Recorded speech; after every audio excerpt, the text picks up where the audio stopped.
Geoffrey Allen stood just inside the threshold of the Elysian sovereign's grand bedchamber, the ornate, towering doors left significantly ajar behind him, a silent, gaping testament to the recent and hasty exodus of all other Elysian attendants and courtiers.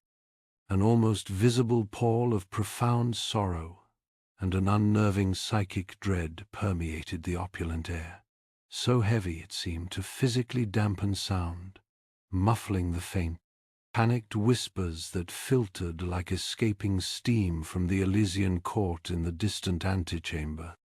But Geoffrey Allen didn't turn towards the sounds of panic. His unwavering gaze was fixed upon the colossal, intricately designed bioluminescent bed where Queen Celeste, the Elysian sovereign, lay visibly dying and completely, utterly alone. He took a conscious breath, the air thick with an alien stillness, and then Geoffrey crossed the threshold fully into the Queen's chamber. The heavy doors, disturbed by his passage, swung slightly further open behind him before settling back with a soft, resonant click that seemed unnaturally loud, a punctuation mark in the oppressive silence. He approached the colossal bed, his xenolinguist training automatically prompting keen observation of Queen Celeste's critical state. Her breathing was a mere flutter, shallow and barely perceptible against the vastness of her form. Her natural Elysian bioluminescence, once said to rival the glow of nebulae, was now weak, a fragile pulse flickering irregularly across her skin like a dying ember. Her formidable, multi-limbed frame, usually a symbol of Elysian grace and power, was utterly still. Geoffrey's gaze swept the immediate vicinity of the bed. Untouched refreshment consoles, laden with crystalline goblets and strange, shimmering nutrients, stood silent. Discarded diagnostic instruments, delicate tools of light and energy, lay scattered on the plush, alien carpet, seemingly dropped in haste. A faint, unsettling scent hung in the air, ozone, sharp and metallic, mixed with a cloying, almost floral decay that spoke of biological processes winding down.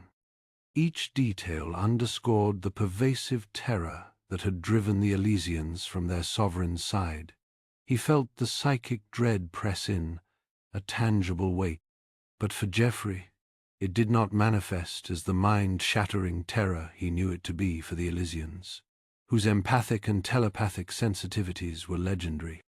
Instead, it washed over him as a profound, crushing wave of sorrow, a deep well of despair, and an echoing existential fear. It was grimly familiar, a chilling echo of a past, significant personal loss he had endured years ago on a far-flung colony. His human psyche, perhaps more insulated or simply wired differently, could process it, contain it, endure it. A deliberate, internal commitment solidified within him, sharp and clear amidst the emotional fog. It was driven by a fundamental human empathy, a core tenet of his being, and the unwavering moral conviction that no sentient being, regardless of species, of station, of the strangeness of their form, should face the precipice of death in such profound, echoing isolation, in such apparent, uncomforted terror, if any measure of solace could be offered. He located an ornate but relatively unadorned Elysian chair, its design a swirl of polished, dark wood and woven metallic fibers, pushed haphazardly against a far wall, paneled with softly glowing script. Quietly, his boots making little sound on the thick carpet, Geoffrey drew it closer to Queen Celeste's bedside. He maintained a respectful, non-threatening distance, a silent sentinel in the echoing void of the chamber, and then he sat. His still, human presence was a stark, solitary contrast to the chamber's vast, terrified emptiness. After a period of quiet observation, watching the faint rise and fall of the Queen's chest, Geoffrey performed a small, almost unconscious act of gentle care. He noticed a heavy, silken coverlet, its fabric shimmering with intricate, self-luminous patterns, had slipped from one of the Queen's upper shoulders, exposing her alien skin to the room's cool, recycled air. Carefully, leaning forward, he reached out. His touch was brief, infinitely respectful, as his fingers brushed the alien fabric, readjusting it to cover her once more. Hours began to pass, marked only by the subtle, programmed shifts of light filtering down from the chamber's vast, celestial, patterned, domed ceiling. The star charts above transitioned from simulated dawn to a gentle midday, then towards a soft, artificial twilight. Geoffrey remained vigilant and still, absorbing the oppressive atmosphere, the psychic weight of sorrow pressing constantly against him. His initial dedication, born of impulse and ethics, solidified into a steadfast, quiet vigil. As the chamber's light cycled into its equivalent of deep night, the star patterns overhead, dimming to a soft nebular glow, Queen Celeste emitted a soft, almost inaudible sigh. It was a mere whisper of air, yet it seemed fractionally less distressed, less ragged than any previous respiration he had noted. Then, one of her numerous, multifaceted eyes, a marvel of complex lenses and iridescent depths, briefly fluttered beneath a delicate, translucent lid. She did not wake, gave no true sign of consciousness, but it was something. A minuscule, ambiguous shift in the landscape of her decline.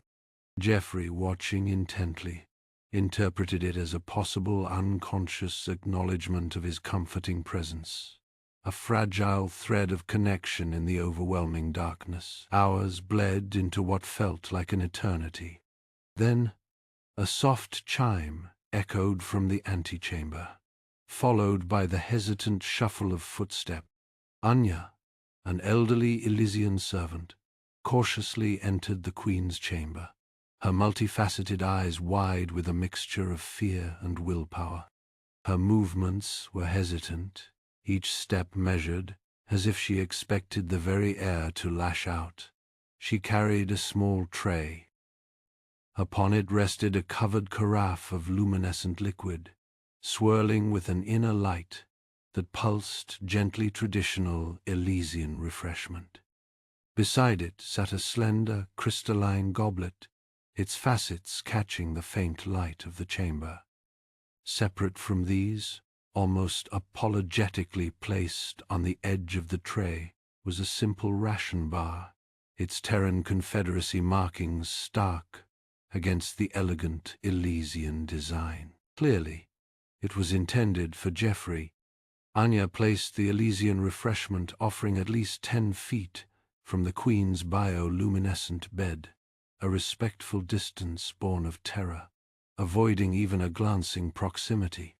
Then she approached Geoffrey, her slender, almost avian frame trembling slightly. She extended the ration bar towards him, her multifaceted eyes filled with a mixture of gratitude and profound concern.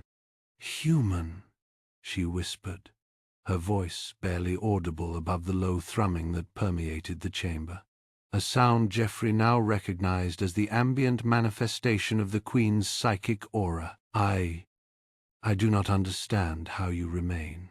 We, Elysians, are psychically overwhelmed by the fading light. It is as if the universe itself weeps, and we are forced to drown in its sorrow." Anya swallowed hard, her throat clicking softly. "The fading light, it is a dreaded, unavoidable symptom for those of royal blood. Our psychic sensitivity, it makes us vulnerable. The Queen's isolation, it is considered a necessary, albeit tragic, part of the dying process. A sovereign must face the great void alone. She pressed the ration bar into Geoffrey's hand, her touch fleeting, almost reverent. Your presence, it is considered highly unusual, potentially disruptive, that we, in our fear, cannot. A faint tremor ran through her body, betraying the effort it took to remain even this close to the Queen. She has always been a good queen, a just queen. The unspoken words hung in the air, and she deserves better than to die alone. Geoffrey noticed that Anya's voice occasionally wavered, and her hands trembled slightly, despite her obvious efforts to remain composed. The Queen's aura, even at this distance, was a palpable weight, a suffocating blanket of sorrow. He could only imagine what it must feel like to an Elysian. The soft chime echoed again, this time closer. Councillor Valerius, a leader in the upper court, entered the room. His movements were fluid, almost graceful, his demeanor quiet and focused. But his expression, his gaze was sharp, assessing, like a predator sizing up its prey as it fell upon Geoffrey. Valerius inclined his head towards Anya, a subtle gesture of dismissal. Anya, your concern is appreciated, but Her Majesty requires absolute tranquility. Please, attend to your other duties. His tone was polite, almost gentle, but the underlying firmness was unmistakable. Anya nodded once, her face hard to read, and left with sudden speed, leaving Geoffrey alone with the leader. Valerius looked at Geoffrey, his strange eyes shining in the dim light. Human, he began, his voice carefully measured, each word precise. Your continued presence here is noted. While we appreciate the sentiment behind your actions, I must confess to a certain concern for Her Majesty's well-being. He paused, allowing his words to hang in the air. The Queen is vulnerable. Her passing is a delicate matter. Your presence, however well-intentioned, could be perceived as culturally inappropriate, or perhaps even politically motivated by the Terran Confederacy. Geoffrey met Valerius's gaze directly, his expression calm and unwavering. Chancellor, he replied, his voice even and devoid of any hint of defensiveness. My reasons for staying are simple. I am a sentient being offering comfort to another in their final hours. I believe that no one, regardless of species or status, should die alone. My actions are driven by empathy, not politics. Valerius raised a perfectly sculpted eyebrow, his expression skeptical. Empathy? A human trait. I confess, I find it difficult to comprehend. How is it that you are able to withstand the Queen's aura? It drives even the most loyal Elysians to despair. Are you unaffected? Geoffrey downplayed any special resistance. I am not unaffected, Chancellor. I feel the weight of her sorrow, but perhaps my psychic structure is different, or perhaps my personal history has prepared me. I have known intense grief in my life. I simply process it differently. He would not reveal the truth, that the echoes of his own losses, the memory of his sister's last lonely days in a sterile hospital bed, were a shield against the Queen's psychic dread. Valerius's gaze intensified. Perhaps, but your continued presence might be unduly burdening Her Majesty, disrupting the natural course of her passing. I must ask you to reconsider your vigil, human. For the Queen's sake. The subtle threat hung in the air, unspoken, but unmistakable. Geoffrey's tenacity did not waver. Chancellor, I plan to stay, unless told to leave by Queen Celeste. Until then, I will continue to offer what comfort I can." His voice was firm, his gaze unwavering, a silent declaration of defiance. Valerius studied him for a long moment, his expression unreadable. Then, with a barely perceptible nod, he turned and departed, his movements as fluid and silent as a predator retreating into the shadows. The air in the chamber seemed to thicken with unspoken tension. Moments after Valerius left, Anya appeared at the doorway, her eyes filled with renewed concern. She beckoned Geoffrey closer, her voice a bare whisper. "Be cautious of the leader, friend. He is driven. He desires control. Upon the Queen's death, there will be a power grab. He will stop at nothing to secure his position." Anya glanced towards the Queen's bed, then back at Geoffrey. As she did, she seemed to notice something, a subtle change that caught her attention. "Her breathing," she murmured, her voice barely audible. "It is less labored. The rattling, it is not so pronounced." A flicker of hope ignited in her eyes. She quickly made a small, intricate gesture with her hand, a traditional Elysian blessing, and then slipped silently away, leaving Geoffrey alone once more. Geoffrey, left alone once more, returned to his quiet vigil. The Queen's bioluminescence seemed, if anything, slightly brighter than before. His earlier drive, born of simple compassion, was now fortified by a growing awareness of the political undercurrents and the potential dangers surrounding Queen Celeste's final days. He settled back into his chair, his gaze fixed on the dying monarch, his hand resting on the Terran ration bar Anya had given him, a silent promise of unwavering support. Geoffrey Allen continued his vigil through the night. The vast chamber remained steeped in oppressive quiet, broken only by the faint, rhythmic sigh of Queen Celeste's respirator.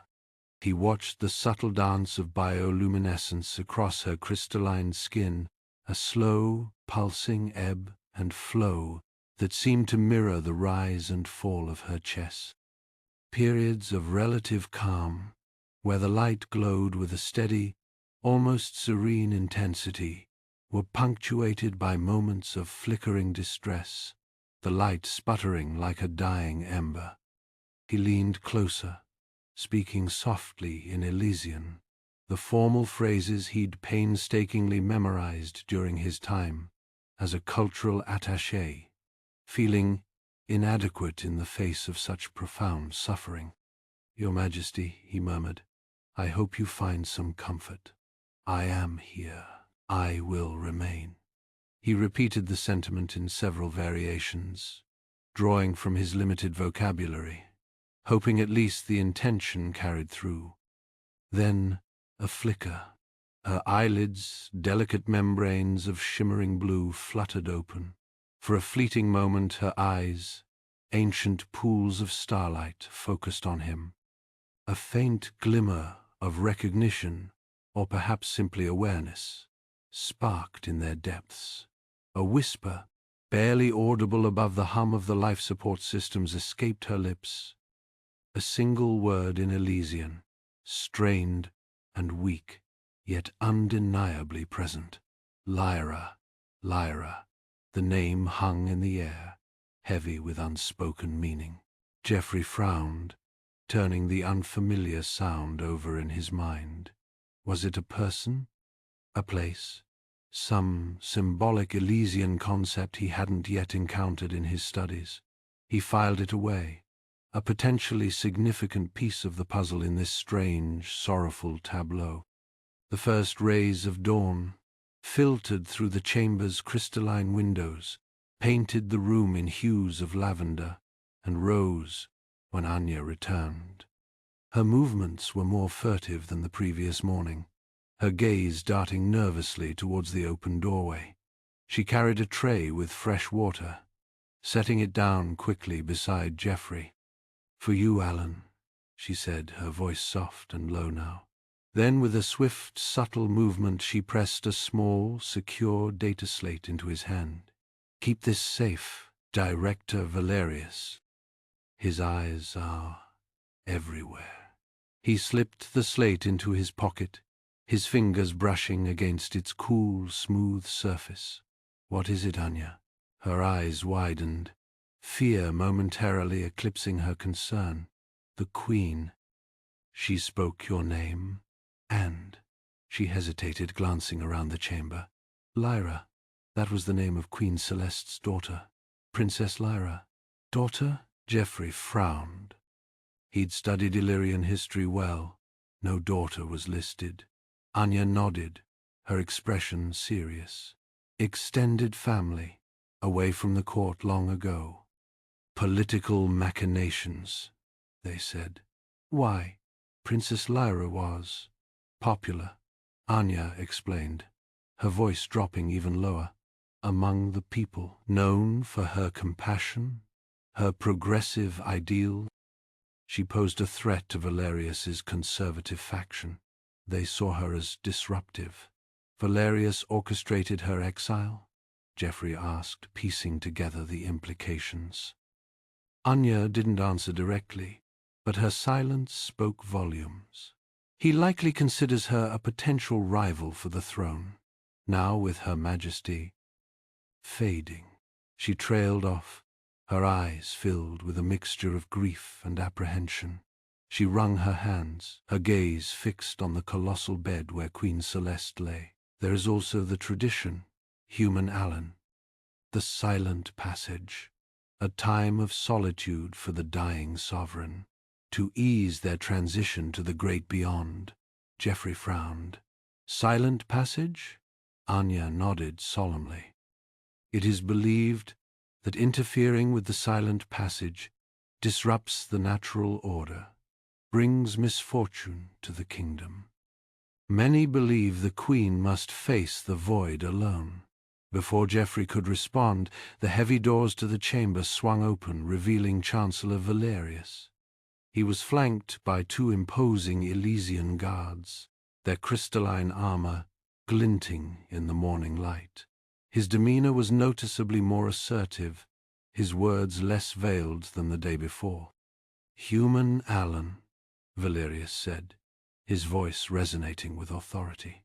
"In accordance with Elysian tradition, Queen Celeste must now undergo the silent passage. Your presence is no longer permitted." He gestured to the guards. "Escort him from the chamber." The guards stepped forward, their crystalline hands reaching for Geoffrey's arms. He stood his ground, planting his feet firmly on the shimmering floor. "I will not leave," he said, his voice calm but firm, "unless Queen Celeste herself explicitly instructs me to do so." Valerius's eyes narrowed. "You presume too much, human." A faint stirring from the bed. All eyes turned towards Queen Celeste. Her eyelids flickered, and she whispered, her voice barely audible yet clear enough to cut through the tension in the room. "Stay, human. Please." Valerius's face tightened, a flicker of anger crossing his features. He clearly hadn't expected this. Unable to directly contradict the Queen's explicit request, he dismissed the guards with a curt gesture. "Leave us." The guards hesitated, then reluctantly retreated, their crystalline forms disappearing beyond the doorway. Valerius turned back to Geoffrey, his eyes like chips of ice. "You will be held accountable," he said, his voice quiet and stern, "for any disruption to Her Majesty's procession, for any negative consequences that may befall the kingdom." With that, he turned and swept out of the chamber, leaving Geoffrey alone once more with the dying Queen. After Valerius departed, Geoffrey retreated to a shadowed corner of the room, pulling out the data slate Anya had given him. He activated it, his fingers tracing the smooth surface. A message appeared on the screen, written in elegant Elysian script. It was from Princess Lyra. "Mother, I fear for you. Valerius's influence grows stronger with each passing day. I have heard whispers of." The message abruptly cut off mid-sentence, the screen going blank. A wave of static washed over the slate, leaving only silence. Intercepted, suppressed. A chill ran down Geoffrey's spine. Queen Celeste's mention of Lyra, the fragmented message. It was all connected. A potential conspiracy. A desperate need to locate the exiled princess. Despite Valerius's machination, despite the looming silent passage, he had a task now, a purpose, beyond simply offering comfort. He had to find Lyra. Geoffrey cursed under his breath, the Elysian data slate slick with a film of nervous sweat beneath his fingers. The interface swam with glyphs that shifted and rearranged themselves in defiance of any logical pattern he could discern. Hours had bled into a frustrating eternity since Anya had slipped him the device, and all he had to show for it was a headache blooming behind his eyes and a growing sense of desperation. The Queen was fading. He could feel it. He stabbed at another sequence of symbols, the slate humming a low, dissonant thrum in response. Nothing. He was a xenolinguist. Damn it, not a cryptographer, but the Queen. He forced himself to focus, recalling Princess Lyra's fragmented message, now partially translated. Valerius. Usurpation. Citadel. Safety. The rest was a scrambled mess. A digital ghost of vital information. The citadel of whispers. The name itself whispered of secrets and hidden refuge. Lyra clearly considered it important. But the coordinates, they were corrupted, incomplete. A star map torn into jagged pieces. He swiveled in the uncomfortable bioluminescent chair, glancing at Anya, who hovered near the door, her normally placid face etched with worry. "Anything?" he asked, his voice a low rasp. Anya wrung her hands, her eyes darting nervously towards the hallway. I do not know if I can help further, Geoffrey Allen. Valerius's spies, they are everywhere. If I am caught, assisting you." He stood, crossing the small space to take her hands in his. They were cool and trembling. "Anya, please. This is for the Queen. For Elysium." She looked up at him, her gaze searching his. He saw the conflict raging within her, loyalty warring with fear. Finally she sighed, a sound like the rustling of ancient leaves. There is a hidden compartment in the Queen's chamber. Ancient star charts. Perhaps they can fill in what is missing." Anya slipped away, disappearing behind a tapestry depicting the founding of the Elysian Star Kingdom. Geoffrey held his breath, the silence stretching taut. What felt like an age later, the tapestry rustled, and Anya reappeared, clutching a rolled-up scroll of shimmering, almost translucent material. But before she could hand it over, a voice cut through the silence, smooth and cold as polished obsidian. "Anya, is everything all right, Chancellor Valerius?" Geoffrey whirled around, forcing a casual smile onto his face. Valerius stood in the doorway, his tall, elegant frame framed by the soft light of the corridor. His eyes, however, were anything but soft. They were sharp, assessing, and filled with an unsettling intensity. "Chancellor," Geoffrey said, his voice carefully neutral, "just ensuring Her Majesty's comfort, Anya was kind enough to bring me some refreshments." He gestured vaguely towards a nearby table, hoping the gesture seemed natural. Valerius's gaze flickered towards Anya, who stood frozen, the star charts clutched tightly to her chest. "Refreshments? At this hour? Her Majesty requires only peace and quiet." He took a step into the room, his presence filling the space, suffocating it. I trust you are not disturbing her rest with your attempts to contact Princess Lyra. The air in the room seemed to thicken, the oppressive weight of the aura pressing down on Geoffrey's chest. So, he knew. He had been watching. Communication with the princess is purely speculative, a matter of historical record and genealogical interest. A lie, but delivered with conviction. Valerius's lips curled into a thin smile. Indeed. However, I would caution you, human. Your interest in Elysian affairs is becoming excessive. Do not mistake hospitality for permission. He paused, his gaze lingering on Anya. See to it, Anya, that Master Alan receives everything he requires, but ensure that Her Majesty is not unduly taxed. With a final chilling smile, Valerius turned and glided back into the corridor, leaving a palpable tension in his wake. Anya rushed to Geoffrey, thrusting the star charts into his hands. He knows, Geoffrey Allen. He knows something. You must be careful, very careful. Your time, it is running out. Geoffrey unrolled the ancient charts, the shimmering material cool against his skin. They were beautiful, intricate maps of Elysian space, filled with constellations and celestial bodies he had only read about in dusty archives. He traced the corrupted coordinates of the Citadel of Whispers, comparing them to the ancient star systems. Slowly, painstakingly, he began to reconstruct the missing pieces, a human mind grappling with an alien puzzle. The Citadel.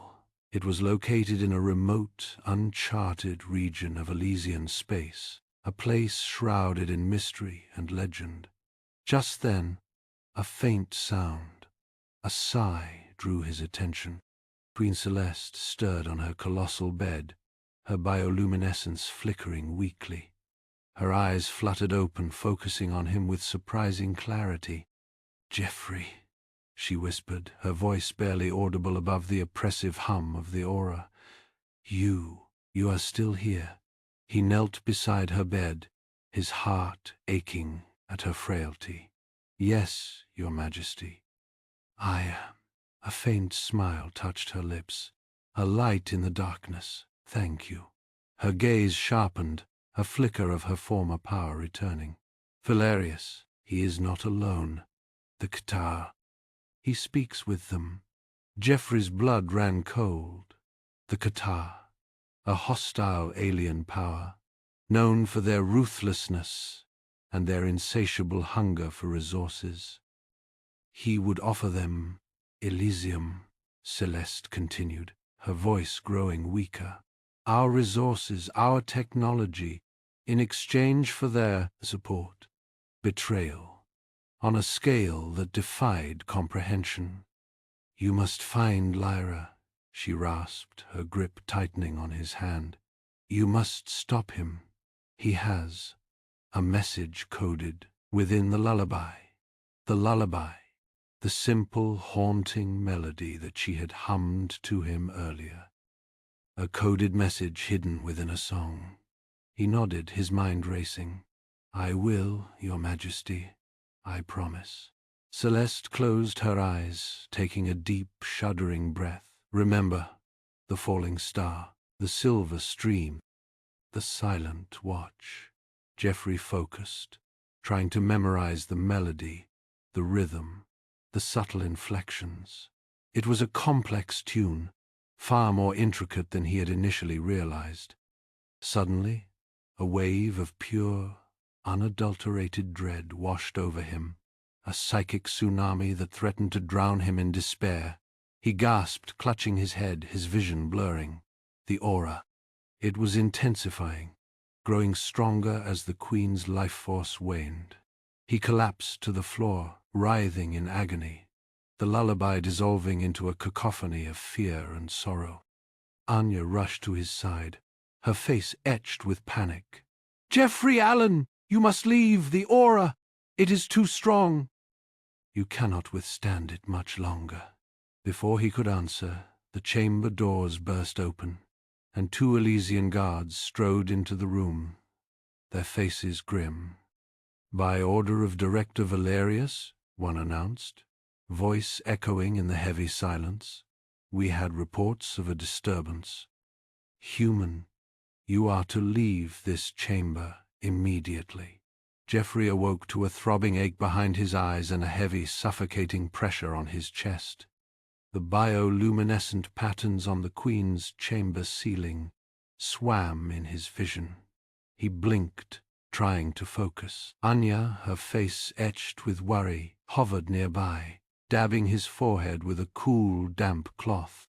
The air itself seemed to vibrate with a low, mournful hum, amplified by his weakened state.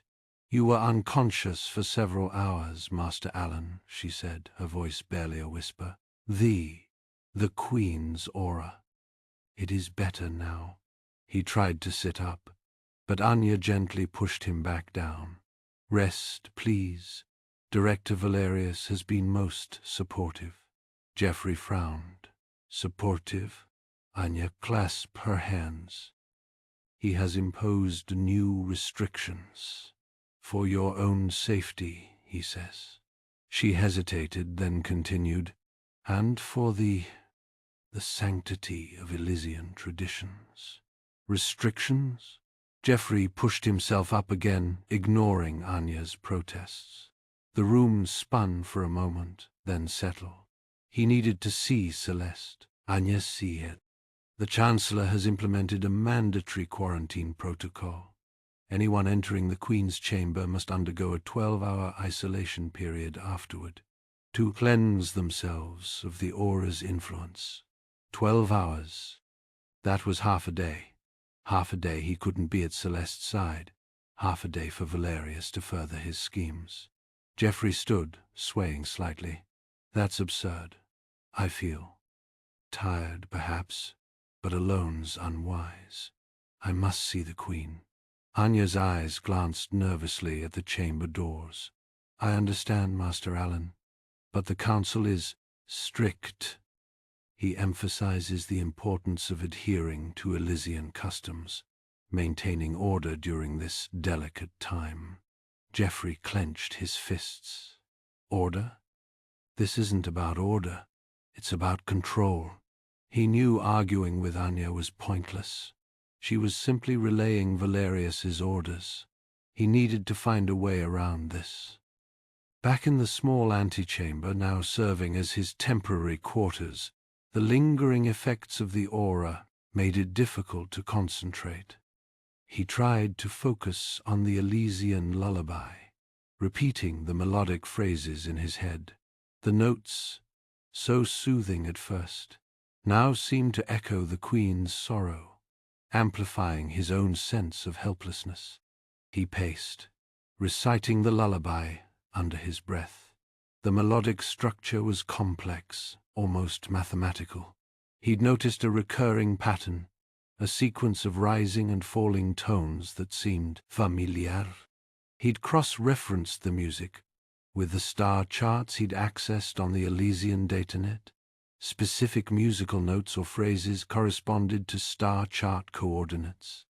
But he was missing key pieces of the code, hindering his progress. He needed something, anything, to sharpen his mind. A soft chime at the door.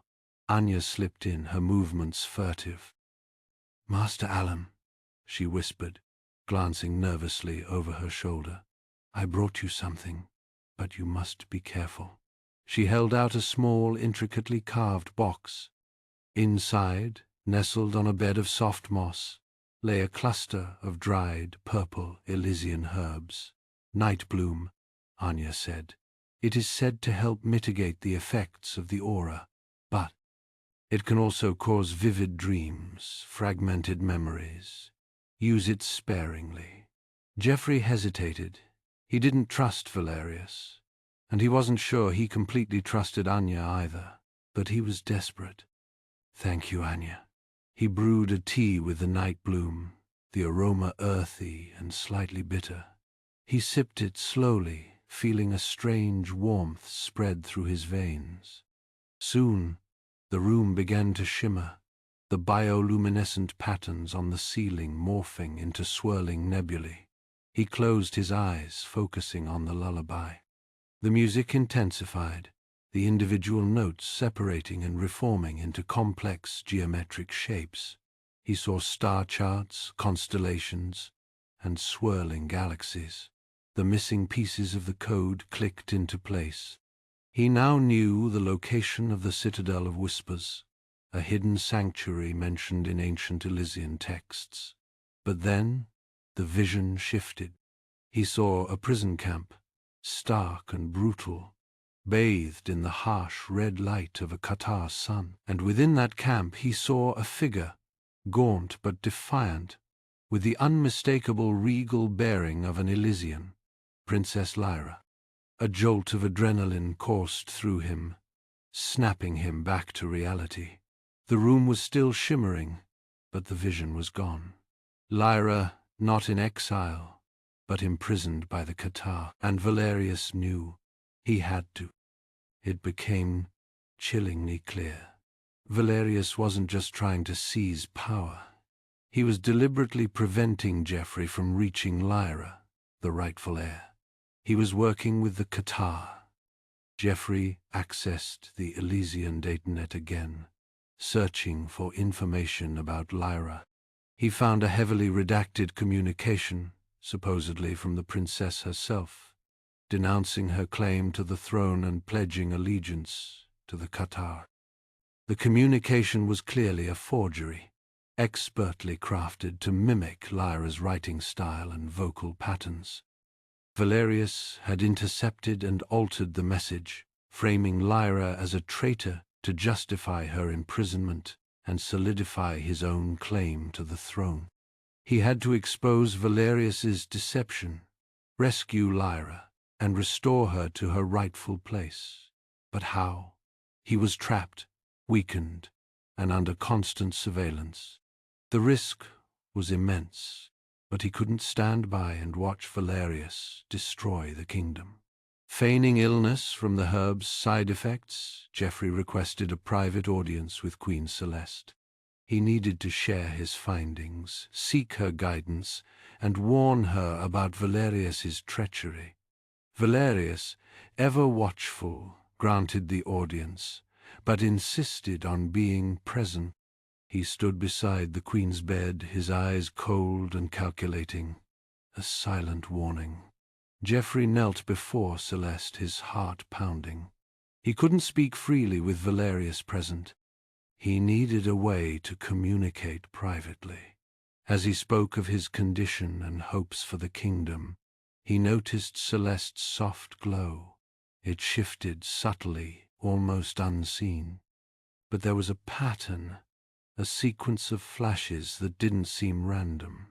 He focused, trying to decipher the code. The bioluminescence flickered again, a series of short bursts. He recognized it. It was a sequence of coordinates, a map, and then he saw it. A faint outline on the wall behind the Queen's bedchamber, a subtle distortion in the light, a secret passage. Geoffrey knew he was running out of time. Valerius was watching him, his suspicion growing. He had to act, and he had to act now. He would defy Valerius's restrictions, use the secret passage to escape the palace, and seek out Princess Lyra. He had no choice. The signet, cool against his palm, felt like a brand. He tucked it into a hidden pocket within his tunic, and without hesitation eased the bioluminescent bed aside. The paneling behind it shimmered faintly, lines barely visible until he pressed his fingers against the cool metal. A section slid inward with a soft hiss, revealing a passage barely wide enough for his shoulders. The air within smelled of dust and disuse, a stark contrast to the sterile, perfumed air of the Queen's chamber. He slipped inside, the panel closing silently behind him, plunging him into near darkness. The passage narrowed quickly, forcing him to hunch. His fingers brushed against rough stone, coated in a thick layer of grime. The air grew heavy, stale. He imagined the countless maintenance workers who had once traversed these forgotten tunnels, now left to decay. He pressed onward, the silence broken only by the scuff of his boots and the frantic beat of his own heart. A faint murmur reached him, growing steadily louder. Footsteps, voices. He pressed himself against the damp wall, his senses on high alert. The voices grew clearer, closer. They were Elysian, but infused with an urgency that sent a chill down his spine. He spotted a small alcove, barely large enough to conceal him, and squeezed inside, holding his breath. The voices passed just beyond the opening. Valerius was explicit. Capture the human alive. He knows too much. And the queen? Another voice, deeper, more guttural. She is fading. Valerius will announce her passing within the hour. He'll declare himself regent. The council will fall in line. They always do. What about the humans' contacts? The Terran Confederacy won't take kindly to this. Valerius has anticipated that. All communications are being monitored. No one leaves the palace. The human will be detained indefinitely. A tragic accident, perhaps. Geoffrey pressed his back against the cold stone, his mind racing. Valerius wasn't just seizing power, he was silencing anyone who could challenge him. He had to get out. He had to warn someone. He waited until the voices faded into the distance before emerging from the alcove. His knowledge of the palace layout, gleaned from countless hours spent as a cultural attaché, suddenly became a lifeline. He knew these tunnels, at least in theory. He remembered the old schematics, the forgotten maintenance routes. He reached a junction, the tunnels splitting into two. One path led towards the outer walls, the other towards the palace garden. The outer walls offered a direct escape, but also increased the risk of detection. The gardens, on the other hand, offered a chance to blend in, to disappear amongst the crowds. He chose the gardens. Conspicuousness was the enemy. Emerging from the tunnel into the relative brightness of the Elysian gardens felt like stepping into another world. The air was fragrant with exotic blooms. The sounds of trickling water and birdsong filled the air. But beneath the surface of tranquility, he sensed a palpable tension. More guards than usual patrolled the manicured lawns, their faces grim. Near a secluded fountain he spotted her, Anya. The elderly Elysian attendant, her face etched with worry, beckoned him forward with a furtive gesture. He approached cautiously. Anya pressed a bundle of coarse fabric into his hands. A disguise, a gardener's uniform. Valerius has tightened security throughout the grounds. You won't get far without it.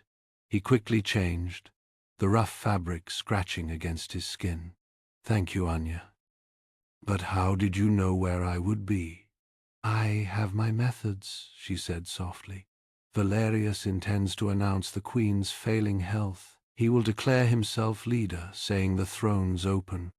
The council is already being persuaded. Geoffrey's eyes sharp. He can't be allowed to do that. Anya shook her head. There is more.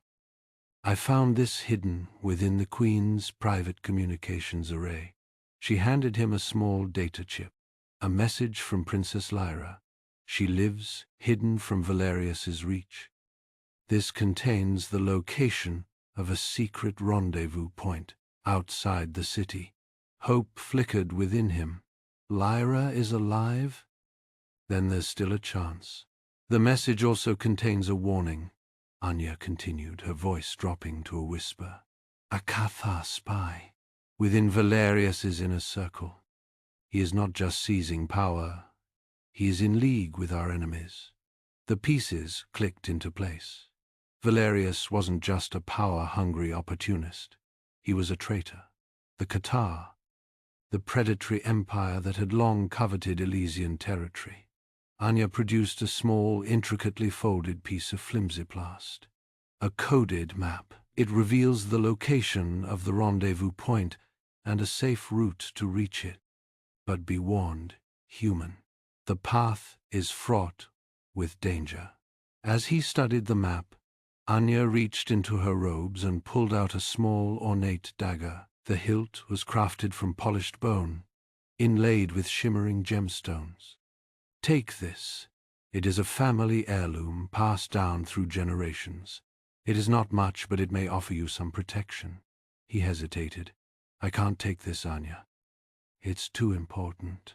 My family would want it used to protect the Queen's legacy, she insisted, pressing the dagger into his hand. I fear for your safety, Geoffrey. You are a brave man, but you are only one. Promise me you will return safely.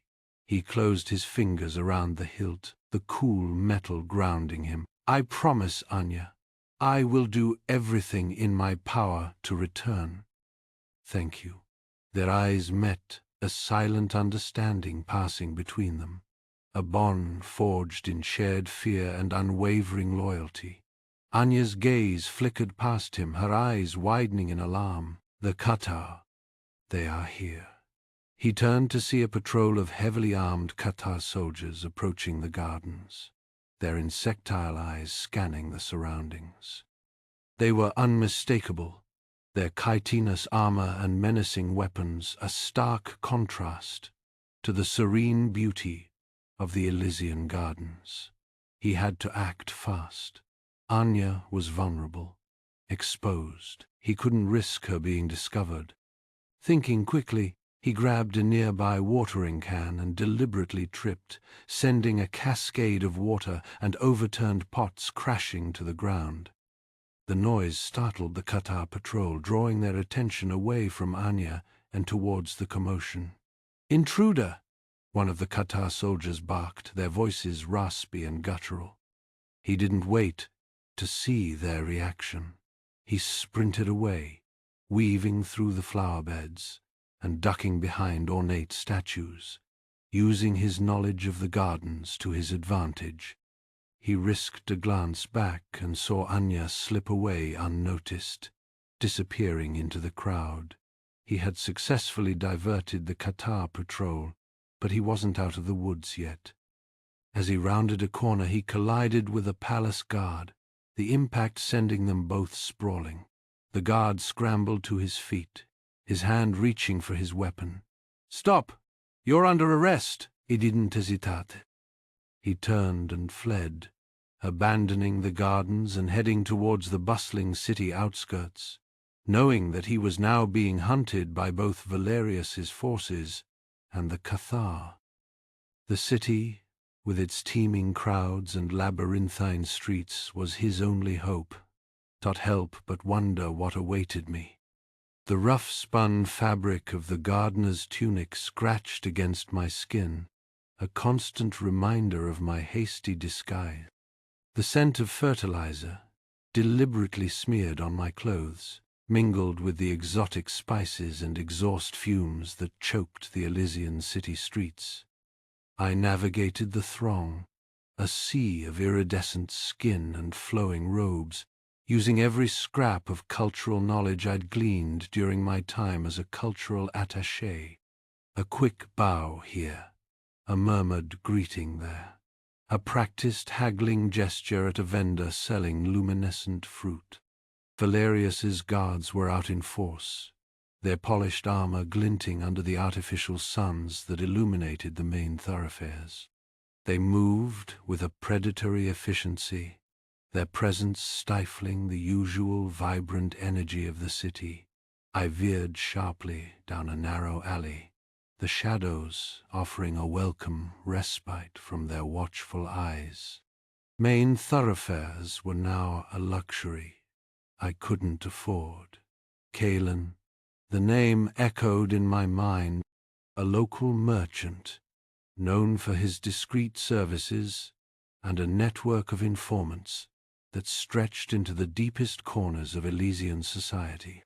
I'd made his acquaintance during a tedious round of diplomatic receptions, a chance conversation about Terran art leading to a mutually beneficial exchange of information. Kalen's shop was tucked away in a quiet corner of the city, a small, unassuming establishment specializing in rare botanical specimens. The sign above the door, written in elegant Elysian script, advertised exotic blooms and cultivation supplies. Perfect cover. The chime above the door jingled softly as I entered. Kalen, a wiry Elysian with shrewd eyes and a neatly trimmed beard, looked up from arranging a display of phosphorescent fungi. He paused, a flicker of recognition crossing his face despite my disguise. A subtle nod, almost imperceptible, and he gestured towards the back of the shop. "A moment, please," he murmured to a customer. Examining a potted plant, he ushered me into a small, cluttered office behind the counter. "Mr. Allen," he said, his voice low and cautious. "Or should I say Gardener Allen? I must commend your dedication to horticulture, though I suspect your talents lie elsewhere." He gestured for me to sit. "I am aware of the Queen's situation, and Valerius's desire." "Then you know I need your help," I said, getting to the point. Kalen sighed, a tired sound. "Valerius has placed a bounty on your head, Mr. Allen. A considerable one. It is dangerous for anyone to be seen assisting you." "The Queen entrusted me with a mission," I explained, my voice urgent. "I need to reach Princess Lyra. Valerius is consolidating his power, and the Queen believed Lyra is the only one who can stop him." I appealed to the Elysian's sense of honor. "Surely, you value the Queen's legacy and the future of your people?" Kalen hesitated, his gaze flickering between me and the closed door. "Loyalty is a complicated thing these days, but I did swear an oath to the crown once. Very well. I know of others who share my reservations about Valerius's rule. A network, shall we say. Sympathizers." He retrieved a small, palm-sized device from a hidden compartment beneath his desk. "A secure communication channel. Encrypted, of course. This will reach Lyra's contact at the rendezvous point. Use this code phrase: 'The star lily blooms at twilight.'" "Thank you, Kalen," I said, relief washing over me. "There is more you should know," Kalen continued, his voice grim. "Valerius is planning to sign a secret treaty with the Qatar, granting them access to Elysian resources in exchange for military support. The Qatar, a predatory insectoid species known for their ruthlessness and insatiable hunger for resources. The thought of them gaining a foothold in Elysian space sent a chill down my spine. "How certain are you?" "Absolutely. And there's more. The Krill are already here, in the city, operating unseen, aiding Valerius in stopping any unrest." Before I could respond, a loud sound echoed from the front of the shop. Shouting followed, harsh voices speaking in rapid Elysian. "Guards!" Kalen hissed, his eyes widening. "They're raiding the shop!" He grabbed a heavy ceramic pot from a shelf and thrust it into my hands. "We need to move now." We scrambled for cover behind a display of towering carnivorous plants. I peeked through the foliage. Valerius's guards, clad in full battle armor, were swarming the shop, weapons drawn. "There's a back exit," Kalen whispered, "through the cellar. But they'll be watching it." I scanned the room, my mind racing. "Distraction," I muttered. I grabbed a handful of phosphorescent fertilizer from a nearby bag and hurled it into the air. The fine powder exploded in a cloud of blinding light and choking fumes.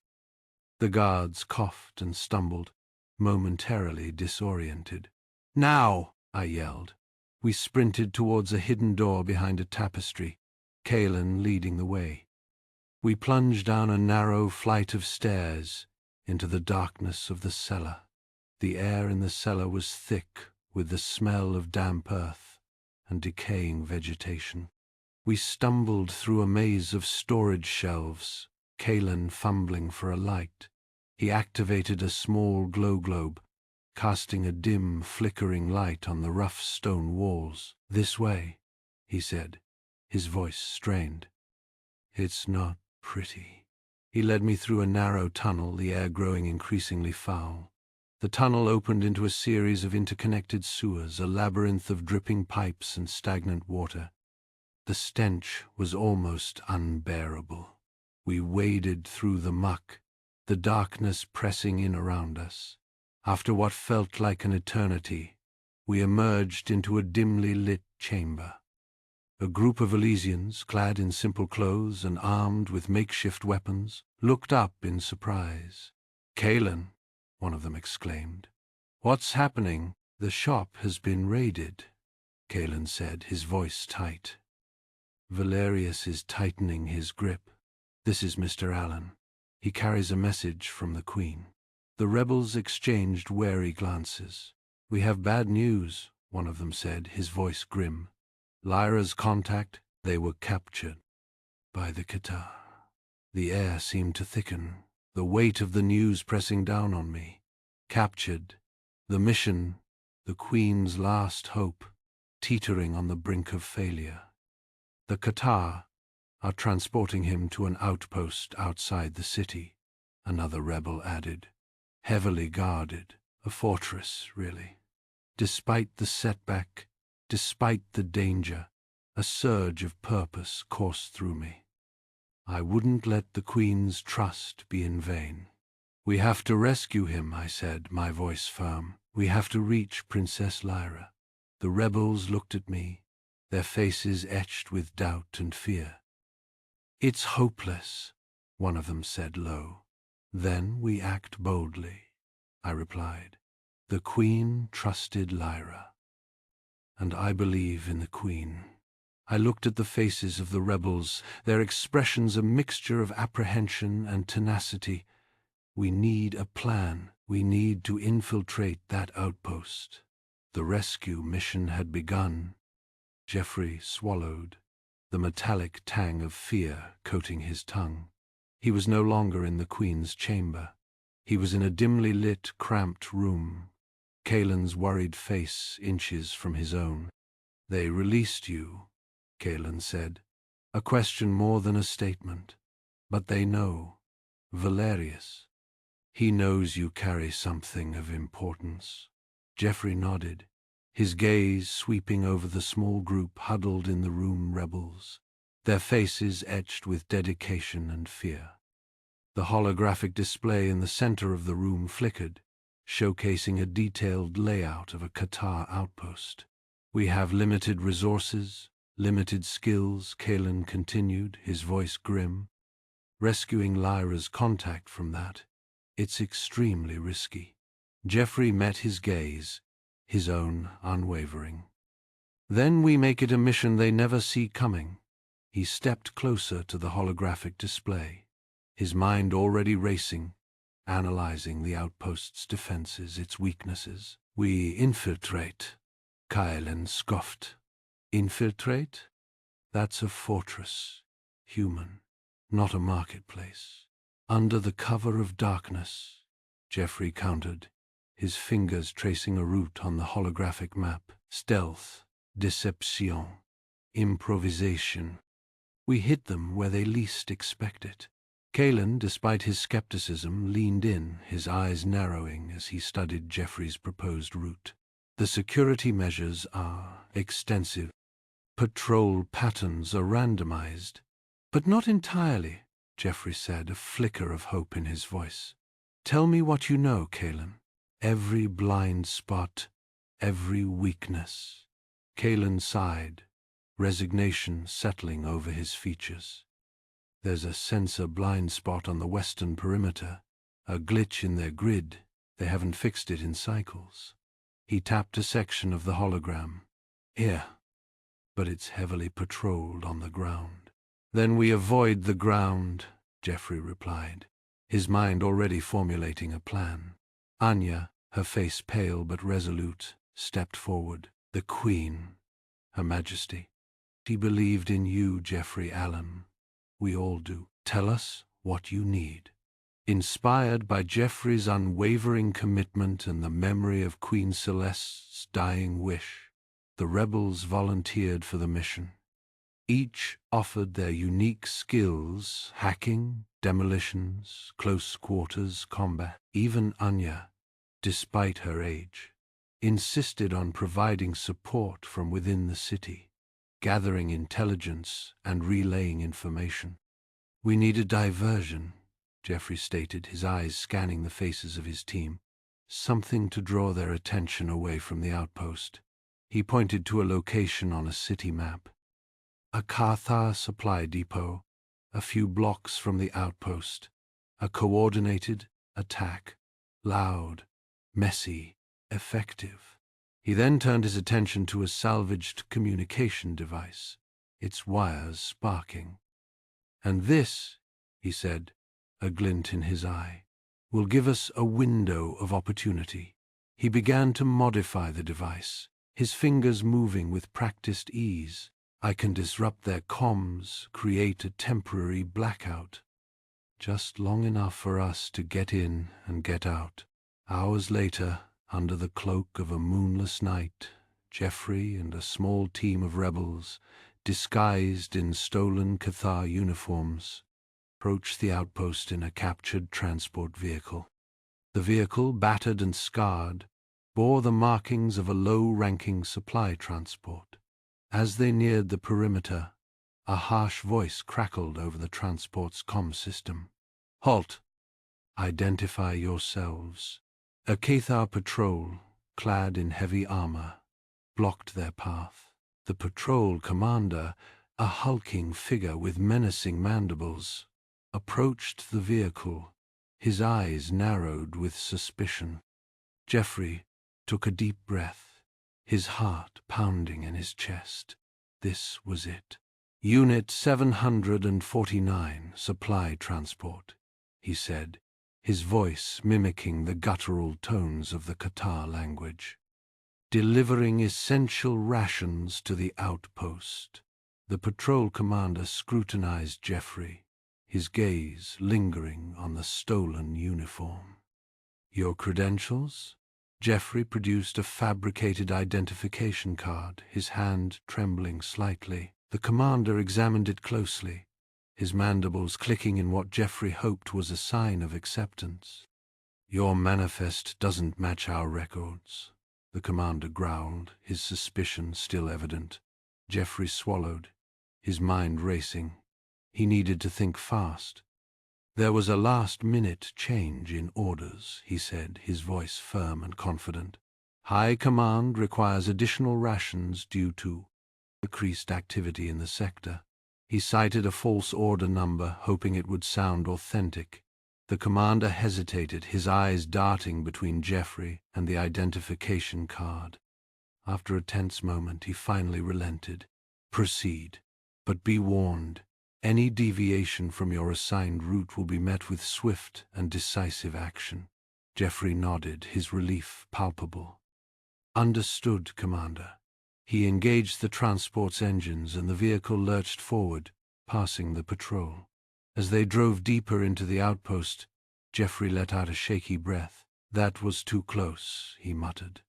The team infiltrated the outpost, navigating the dark maze-like corridors, their movements precise and silent. They avoided detection by Cathar guards, relying on their knowledge of patrol routes and their ability to blend into the shadows. They finally reached the cell block where Elara was being held. The cell was heavily guarded by elite Cathar soldiers, their weapons trained on the entrance. This is it, Geoffrey whispered. Time to get our hands dirty. He signaled to the team and they prepared for a coordinated assault. With a burst of speed and fury, they stormed the cell block, catching the Qatar guards by surprise. Jeffrey led the charge, his movements fluid and deadly. He disarmed one guard with a swift kick, then used the guard's own weapon to take down another. During the firefight, Jeffrey demonstrated his combat prowess, protecting his teammates and taking down multiple Qatar soldiers with precise strikes and tactical maneuvers. He moved with a speed and agility that belied his human frame. His senses heightened, his reflexes honed. After a fierce but brief battle, they secured the cell block. They found Ilara, an elderly Elysian scholar, huddled in the corner of her cell, her eyes filled with fear. "Are you Ilara?" Jeffrey asked, his voice gentle. Ilara nodded weakly. "I am." "Who are you?" "We're here to rescue you," Jeffrey replied. "Queen Celeste sent us." Ilara's eyes widened. "The Queen, she's gone," Jeffrey said softly. "But before she passed, she entrusted us with a mission, to protect you." Ilara nodded, her face etched with sorrow. "The treaty, it must be stopped.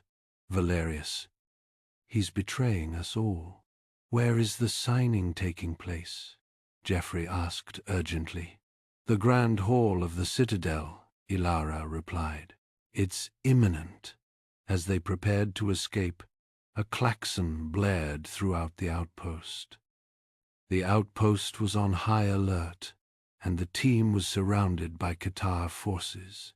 "We're trapped," Kalen said, his voice infused with despair. Jeffrey surveyed the situation, his mind racing. They needed a way out, and they needed it fast. "There's a series of pre-planted explosives throughout the outpost," he said, his eyes gleaming with a desperate idea. "We can use them to create a diversion, create a path for our escape." "That's insane," Kalen exclaimed. "We'll be buried alive." "It's our only chance," Jeffrey countered. "We trigger the explosions, create chaos and confusion, and make a run for it. It's a long shot, but it's better than surrendering."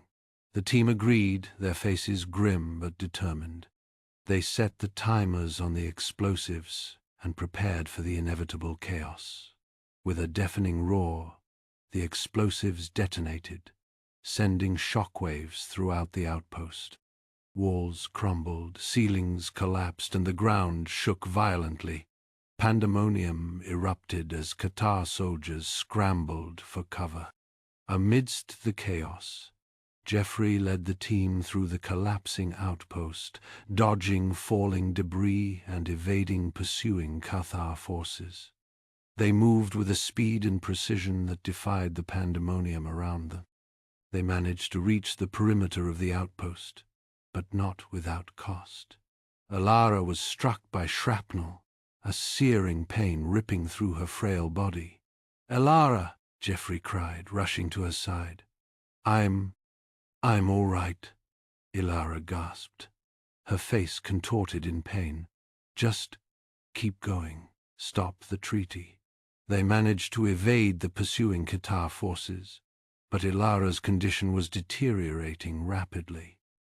They needed to find a safe place, a sanctuary, where they could tend to her wounds and decide their next move. Finally, they reached a hidden sanctuary, a forgotten corner of the city, shielded from prying eyes.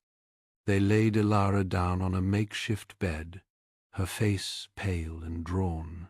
"We need to tend to her wounds," Jeffrey said, his voice urgent. "And then we need to figure out how to stop that treaty signing. Time is running out." The implications hung heavy in the air. Jeffrey pulled Ilara closer, protectively. "We can't stay here," he said, his voice low and urgent. He knelt beside her, carefully examining the wound on her side. The energy blast had cauterized the flesh, but the damage was extensive. "This This is bad. How are your medical supplies? Geilen grimaced. Primitief. Enough for scrapes and bruises, maybe a broken bone. Nothing like this. He keyed his corn. The Qatar are actively hunting us. Tracker drones, patrols. They know we're in this sector. Geoffrey ran a hand through his hair, his mind racing. There's an Elysian healer. Lives in the mountains north of here. Anya. She's unorthodox. Reclusive. But she knows her stuff. Anya, the Whisper Wind? One of the rebels, a young woman named Lyra, no relation to the princess as far as Geoffrey knew, looked skeptical. She's a hermit. Some say she's touched by the void, and the mountains are crawling with Qatar. It's our only option, Geoffrey insisted. Ilara needs immediate medical attention we can't provide. Anya is our best chance. He looked at Ilara, her face pale, despite her bioluminescent skin. Can you travel? Ilara nodded weakly. I can try. Kalen, you and I will go. The rest of you stay here. Defend the sanctuary. It's dilapidated, but it's defensible. We'll try to draw the Qatar away from here. The rebels voiced their concerns, but Geoffrey was firm. He knew they were right. It was a risk, but Ilara's life depended on it. He and Kalen gathered what supplies they could carry. A tool for Kalen, a device for Geoffrey, some rations, and a thermal blanket. Be careful, Lyra said, her voice tight with worry. We will, Geoffrey promised. He met Ilara's gaze, a silent understanding passing between them. They set out under the cover of twilight, the twin moons casting long, eerie shadows across the rocky landscape. The air was thin and cold, and the wind howled through the canyons. Kalen led the way, his senses sharp, constantly scanning for danger. They hadn't been traveling for more than an hour when Kalen stopped abruptly, raising a hand. Patrol. Up ahead, Geoffrey dropped to a crouch, peering through the darkness. He could just make out the silhouettes of Qatar soldiers, their insectile forms moving with a disturbing, jerky grace. They were between them and the mountains. We can't fight them, Kalen whispered. Too many. We don't have to, Geoffrey replied, his mind already working. He remembered the terrain from the maps he'd studied. There's a ravine to the east. We can use it for cover. They won't expect us to go that way. He led Kalen off the main path towards the ravine. The ground was uneven and treacherous, and they had to move slowly and carefully to avoid making any noise. Geoffrey used his knowledge of local plants to camouflage their movements, smearing mud and vegetation on their clothes and armor. It was a trick he'd learned back on Earth during survival training. They managed to slip past the patrol undetected, the Qatar soldiers none the wiser. Geoffrey let out a breath he hadn't realized he'd been holding. Hours later, exhausted and cold, they finally reached the healer's dwelling. It was a hidden oasis, a small valley filled with lush vegetation and fed by a crystal-clear spring. A small, unassuming structure nestled amongst the trees. Kalen approached cautiously, his weapon raised. Geoffrey followed close behind. The door to the dwelling creaked open, revealing an Elysian woman, wizened and ancient. Her eyes like chips of obsidian. She wore simple robes, and her long white hair was braided with herbs and flowers. This was Anya. Not the servant he had known at the palace, but a different Anya. "Who are you?" she demanded, her voice raspy. "And what do you want?" "We need your help," Geoffrey said, stepping forward. "We have a wounded friend. She needs your expertise." Anya's gaze swept over them, her expression unreadable. I don't trust outsiders, especially now. The Cathar, they bring only death and destruction. We're not with the Cathar, Geoffrey insisted. We're trying to stop them. Elara is fighting for her people. She needs your help to survive.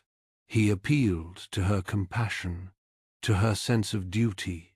As an Elysian, he spoke of the treaty, of Valerius's treachery, of the hope for a future free from Cathar oppression. Anya listened in silence, her eyes fixed on Geoffrey's face. Finally, she sighed. Bring her in. Let me see what I can do. They brought Elara inside, laying her gently on a makeshift bed. Anya examined her wounds, her touch surprisingly gentle. This is serious, she said, her voice grave. The energy blast has damaged her internal organs. She needs a rare herb, moon petal. It grows only in the caves of whispers, a dangerous place, treacherous tunnels, venomous creatures. I'll go, Geoffrey said without hesitation. Anya looked at him, surprised. The caves are not for the faint of heart, human. Many have entered, few have returned. Elara's life is worth the risk, Geoffrey replied. Tell me where to find it. Anya hesitated, then nodded. She described the location of the caves, the path to follow, and the dangers to avoid. Be careful, she warned. The caves are alive. They test those who enter. Geoffrey took a deep breath and prepared to leave. He knew this was a long shot, but he had to try. Elara's life, and perhaps the fate of the Elysian people, depended on it. He entered the cave alone, the darkness swallowing him whole. The air was thick with the smell of damp earth and something else, something acrid and unsettling. The tunnels twisted and turned, and the silence was broken only by the sound of dripping water and his own heartbeat. He navigated the treacherous terrain, his senses on high alert. He knew that the caves were home to venomous creatures, and he had to be careful not to disturb them. He used his flashlight sparingly, conserving its power. He rounded a corner and froze. In the center of the tunnel, a nest of serpent-like creatures, their scales shimmering in the dim light. Their fangs dripped with venom. Geoffrey held his breath, his heart pounding in his chest. He knew that any sudden movement would provoke them. He slowly backed away, careful not to make a sound. He remembered a trick he'd learned from a documentary about snakes. They were sensitive to vibrations. He found a small rock and tossed it down the tunnel, away from the nest. The creatures turned their attention to the sound, giving him the opportunity to slip past undetected. He continued deeper into the caves, his tenacity unwavering. Finally, after what seemed like an eternity, he found it, a patch of moon petal, its delicate petals glowing with a faint, ethereal light. He carefully harvested the herb, taking only what he needed. He returned to Anya, exhausted but triumphant. Anya prepared a remedy from the herb and administered it to Elara. Slowly, Elara began to recover. Her breathing became easier, and the color returned to her face. She opened her eyes and looked at Geoffrey, a faint smile on her lips. "Thank you," she whispered. "You saved my life." "We're not out of the woods yet," Geoffrey replied, "but we're one step closer." Elara closed her eyes for a moment, gathering her strength. When she opened them again, her gaze was sharp and focused. "The treaty signing, it's not in the main hall. It's in a hidden chamber beneath the plaza, accessible only through a secret passage." Before Geoffrey could respond, Kalen rushed into the dwelling, his face grim. "They've found us. The Cathar. They're closing in. They know about the sanctuary." Geoffrey knew they were out of time. He had to act fast. He looked at Elara, at Kalen, at Anya. He knew that this would be their most dangerous mission yet. "We're going to infiltrate the city," he said, his voice firm. "We're going to stop the treaty signing and expose Valerius's treachery. Are you with me?" "I am." Geoffrey's answer was immediate, unwavering. Ilara, still weak but radiating a quiet drive, gestured with a trembling hand. A holographic map shimmered into existence above the table, displaying a cross-section of the city and a twisting, barely visible route beneath it. The secret passage. It begins near the old aqueducts, outside the main city walls. It was used centuries ago during the Qatar siege to smuggle supplies. Anya, her face etched with a lifetime of service, added, "The city guard patrols are predictable. They follow the main thoroughfares, rarely venturing into the outer districts after dark. The Qatar, however, are less so. They favor the lower levels, especially near the sanitation hubs, the sewers." Geoffrey studied the map, his brow furrowed. "We'll need to adapt the plan. Less direct confrontation, more misdirection. Anya, your knowledge of the patrol routes will be invaluable. We'll use the shadows, stick to the less traveled paths." He glanced at Ilara, concern etched on his face. Kalen stepped forward, his voice imbued with worry. "Ilara, with all due respect, you're still recovering. This infiltration, it will be taxing. Perhaps you should remain here, allow us to proceed." Ilara's blue eyes flashed with defiance. "Absolutely not. Valerius must be exposed, and that treaty, it cannot be signed. I know the passage. I know where the exit leads. My presence is crucial." Anya nodded, her gaze firm. "I will accompany you. I know the city as well as anyone, and I swore an oath to protect the true Queen's bloodline." And just like that, the team was set. Geoffrey, Ilara, Kalen, and Anya. Under the cover of the twin moons, they slipped out of the hidden encampment, heading towards the city walls. The air was thick with the scent of night-blooming flora and the distant hum of the city's energy grid. Reaching the dilapidated outer district, they found the entrance to the secret passage, a crumbling structure, half swallowed by the encroaching wilderness. A dark, gaping hole beneath a collapsed wall marked the point of entry. "This is it," Ilara said, her voice barely a whisper. As they descended into the passage, the air grew heavy and damp, the scent of decay filling their nostrils. The holographic map had shown a clear route, but the reality was far different. Sections of the passage had collapsed, leaving treacherous piles of rubble and gaping chasms. The footing was uneven, slick with moisture. Suddenly, a guttural growl echoed through the passage. From the shadows, grotesque creatures emerged, mutated rats, their bodies swollen and distorted, their eyes glowing with malevolent hunger. The skirmish was brief, but intense. Kalen's energy blade flashed, dispatching the creatures with swift precision. Anya, surprisingly agile, used a discarded pipe as a makeshift weapon, keeping the creatures at bay. Ilara, though weakened, provided tactical support, identifying weak points in the creature's defenses. Geoffrey, armed with a simple stunner, focused on protecting Ilara, ensuring she wasn't overwhelmed.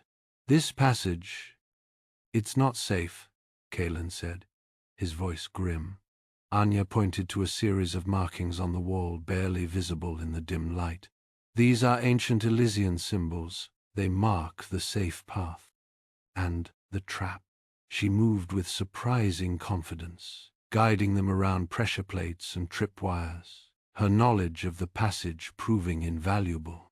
After what felt like an eternity, the passage opened into a vast, echoing chamber. The stench of sewage filled the air. They had reached the city's sewer system, and standing guard near a junction was a patrol of Qatar soldiers, their chitinous armor gleaming in the flickering light. "Damn," Kalen muttered. "I'll draw them away," Jeffrey said quickly. "Create a diversion. You get through." Before anyone could object, he hurled a handful of pebbles into a nearby tunnel, creating a loud clattering sound. The Qatar soldiers turned, their insectoid heads swiveling in the direction of the noise. Jeffrey sprinted in the opposite direction, deeper into the sewer system, drawing the patrol after him. As the sounds of pursuit faded, Ilara stumbled, clutching her chest. Her breathing grew shallow and ragged. Sweat beaded on her brow. "Ilara!" Kalen rushed to her side, his face etched with concern.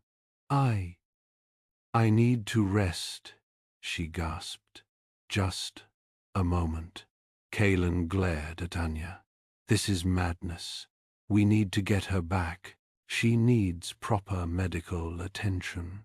"We cannot turn back," Anya countered, her voice firm. "The treaty, it must be stopped. Ilara is the only one who knows the location of the signing ceremony. Her life is more important than any treaty," Kalen snapped. "Enough!" Jeffrey's voice cut through the tension. He returned, panting slightly, but unharmed. "Arguing won't help anyone. We need to work together. Ilara, can you continue?" Ilara nodded weakly, her eyes filled with commitment. I can. Just help me." Jeffrey helped her to her feet, supporting her weight. "Then let's move. Every moment counts." They pressed on, the passage growing narrower and more treacherous. Finally, Anya stopped before a section of seemingly solid wall. She pressed a hidden sequence of symbols, and a section of the wall slid open, revealing a narrow doorway. "This is it," she whispered. "The exit. It leads into the city's main plaza." As they prepared to step through the doorway, they peered into the plaza. It was heavily guarded by Qatar soldiers, their presence a clear sign of Valerius's betrayal. The infiltration had just become significantly more difficult. Suddenly a Qatar patrol turned, their multifaceted eyes locking onto the doorway just as they were about to leave the passage. A guttural alarm cry ripped through the night. Jeffrey, reacting instantly, ripped the pin from the smoke grenade he'd acquired from Kalen earlier and hurled it into the corridor. A hiss, followed by a churning cloud of gray-white vapor, filled the space, obscuring the approaching guards. "Move! Now!" he barked, grabbing Ilara's arm. Anya, her eyes narrowed against the stinging smoke, pointed. "This way, I know a shortcut." She led them down a side passage, her movements surprisingly agile for her age. Behind them, Kalen, his face grim, produced a small, silenced weapon. The muffled pff, pff sounds were barely audible over the panicked shouts of the disoriented guards. He laid down a brief burst of suppressing fire, buying them precious seconds. Ilara, weakened by the poison, stumbled, her breath catching in ragged gasps. A low moan escaped her lips. Jeffrey caught her before she fell, the weight of her body heavy in his arms. "Easy, Ilara. We're almost there." He could feel the tremor that racked her frame, the clammy sweat on her skin. Her near fall almost certainly alerted the Qatar to their location. They reached what appeared to be a dead end, a blank stone wall. Anya, however, ran her hand along the cold surface, her fingers tracing a barely perceptible seam. With a grunt of effort, she pressed a hidden release. A section of the wall slid inward, revealing a narrow, dark opening. "Hurry!" Inside, the air was thick with the smell of damp earth and stale water. The forgotten maintenance tunnel was barely wide enough for them to walk single file. Water trickled down the walls, and the low ceiling forced them to stoop, a temporary respite. But the catarrh would not be far behind. Ilara leaned heavily against the tunnel wall, her face ashen.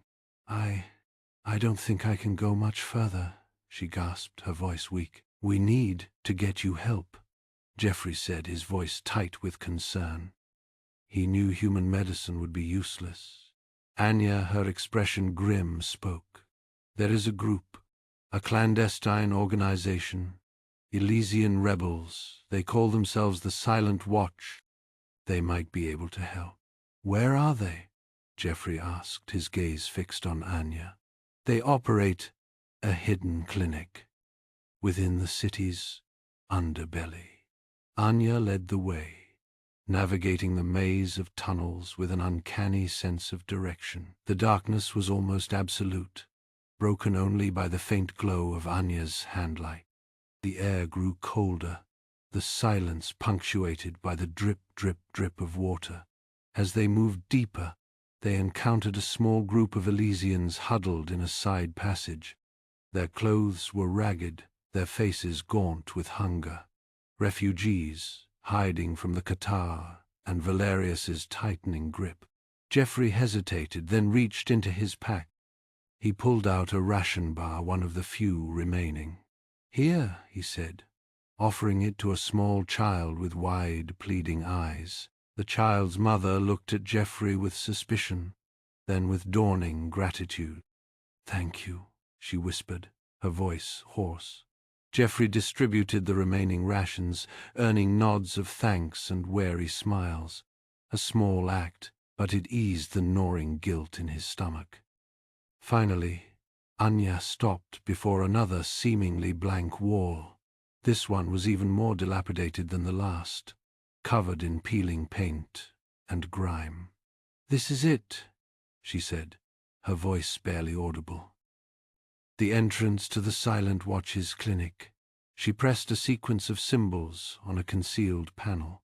A moment later, a section of the wall groaned open, revealing a dimly lit room. Inside, a figure turned, an Elysian woman dressed in practical clothing, her face etched with weariness, but her eyes sharp and intelligent. "Welcome," she said, her voice calm but wary. "I am Lyra." She wasn't Princess Lyra. Just another Elysian caught in the web of Valerius's treachery. Lyra examined Ilara, her touch gentle but efficient.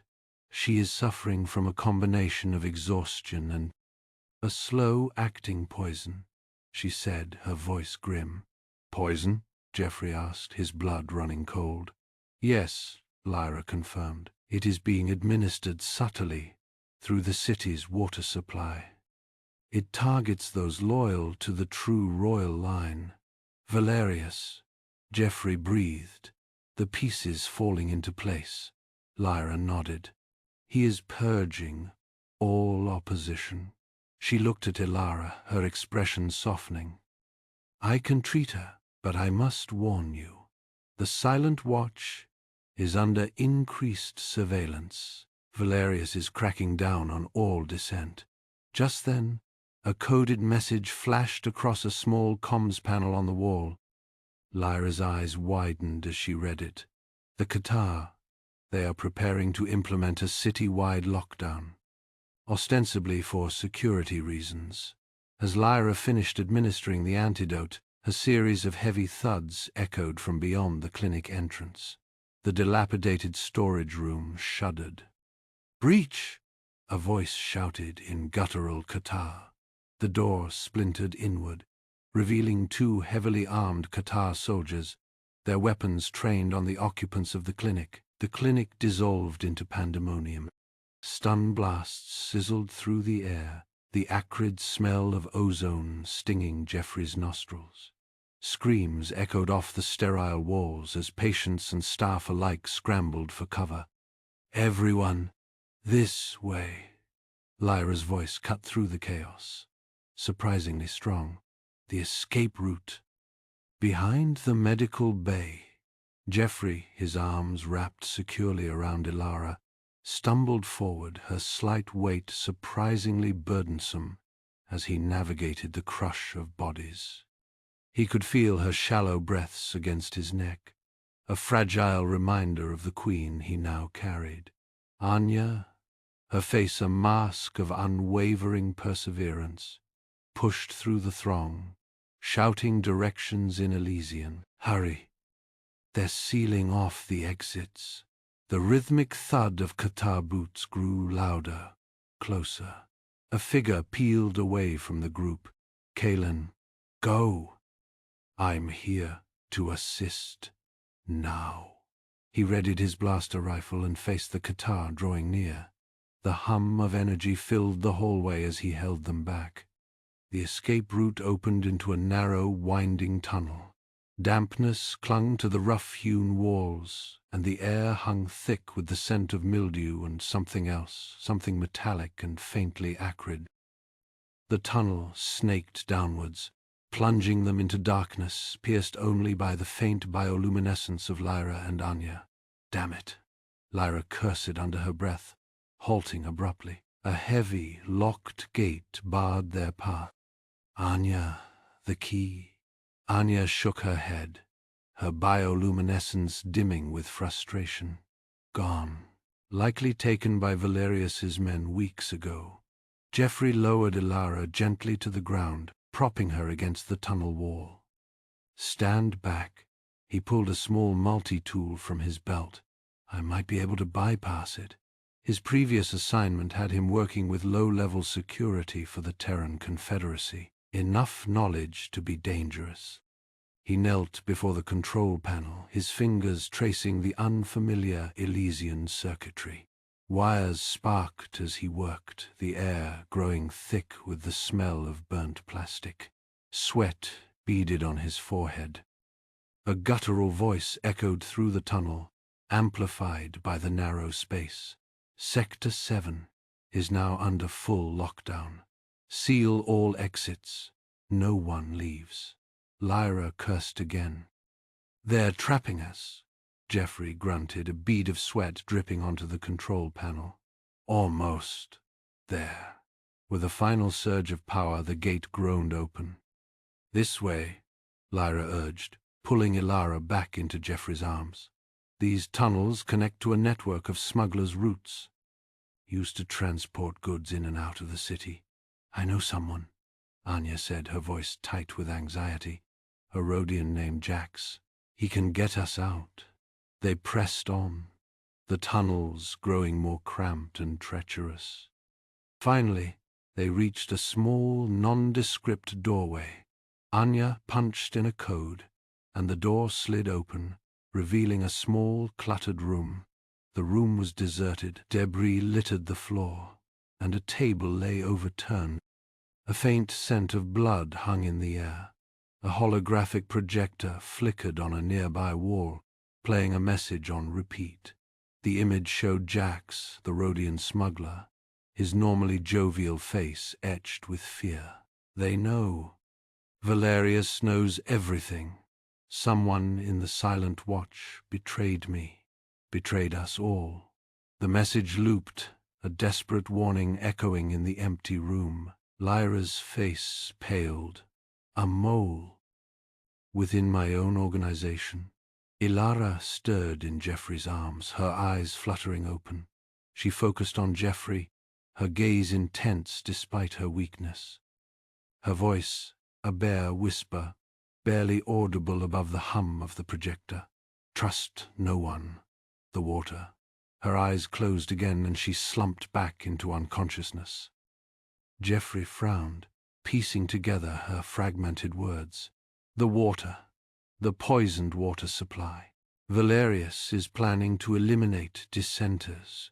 It was a horrifying thought, a chilling escalation of Valerius's ambition. Lyra stared at the floor, her expression a mixture of shock and despair. "Then we can't trust anyone Anya knows. If Valerius has infiltrated the Silent Watch, he's likely compromised the smuggling network too." Anya's bioluminescence dimmed further, her face etched with worry. "Then what do we do?" "We have no other options." A metallic clang echoed from the tunnel entrance. A guttural voice barked in Qatar. "This sector is sealed. Identify yourselves. Seal it." Lyra's voice cut through the echoing chamber. Plasma fire sizzled past, impacting the tunnel walls with molten splashes. "Anya, move!" she barked, already firing back at the unseen Qatar patrol. The acrid smell of burnt rock filled the air. Anya, surprisingly nimble for her age, darted towards a shadowed alcove. "This way, princess." A smuggler's cache, a side passage they used before the crackdown. She gestured urgently, disappearing into the darkness. Lyra, after laying down a suppressing burst, followed, Geoffrey close behind, Ilara supported between them. The side passage opened into a small, damp chamber. Crates lined the walls, etched with faded symbols. Inside, they found a varied collection of arms blasters, flash charges, and combat blades alongside packs of ration packs and sealed water tanks. Lyra quickly checked the supplies. "Distribute the arms. Care is paramount. Adjust settings to lessen risk." She grabbed a blaster, her expression firm. "We don't know how many are compromised." Geoffrey gently lowered Ilara to the ground, his brow furrowed. "Princess, with your permission, I need to examine Ilara. Something's not right." He knelt beside her, his fingers lightly touching her forehead. Ilara's skin felt clammy, her breathing shallow and rapid. Her symptoms, they're consistent with poisoning. Neurotoxins, specifically. Ilara coughed, her eyes fluttering open. "The water," she rasped. They tainted the water supply. Geoffrey's head snapped up, realization dawning. He remembered Ilara's earlier warning. "Princess, Ilara warned us about the water. If the Qatar have poisoned the city's supply." Lyra's face hardened. "We have to warn the city." "But princess," Anya interjected, her voice imbued with concern. "A general alert. The panic. It would be catastrophic. Valerius would use it as an excuse to impose martial law." Geoffrey met Lyra's gaze, seeing the conflict in her eyes. Duty versus order. "There has to be a way," he said, his voice firm. "A discreet warning, perhaps?" Anya stepped forward, her eyes darting nervously. "There's a disused maintenance tunnel. It bypasses the main smuggling routes, leads almost directly to the communications hub. But it's unstable. Sections of it haven't been maintained in decades." Lyra hesitated, weighing the risks. The Qatar were closing in. She could hear the distant thud of their boots. "We take the tunnel," she decided, her voice resolute. "Anya, lead the way. I trust your knowledge of these tunnels." The maintenance tunnel was narrow and claustrophobic, the air thick with dust and the smell of decay. Water dripped from the ceiling, forming puddles on the grimy floor. As they moved deeper, the tunnel began to groan and creak. Suddenly, a section of the ceiling collapsed, showering them with debris. "Move!"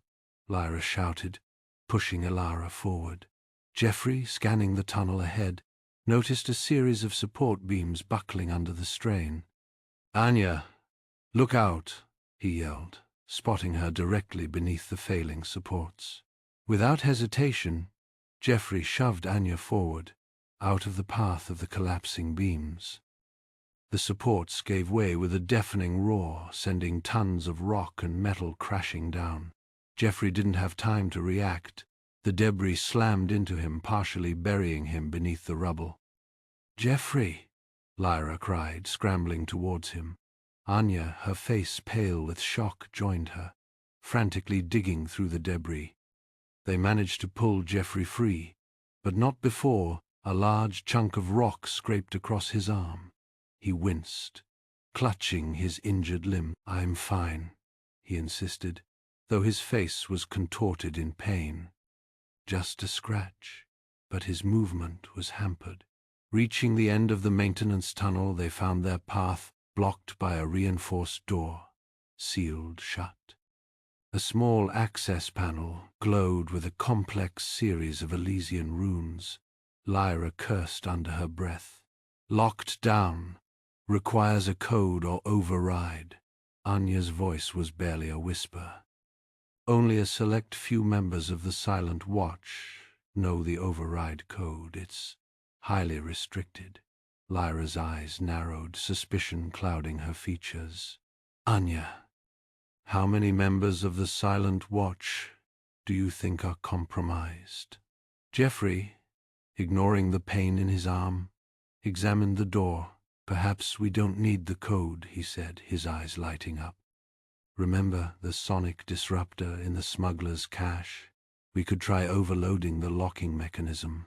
Lyra nodded, a flicker of hope in her eyes. It's worth a shot.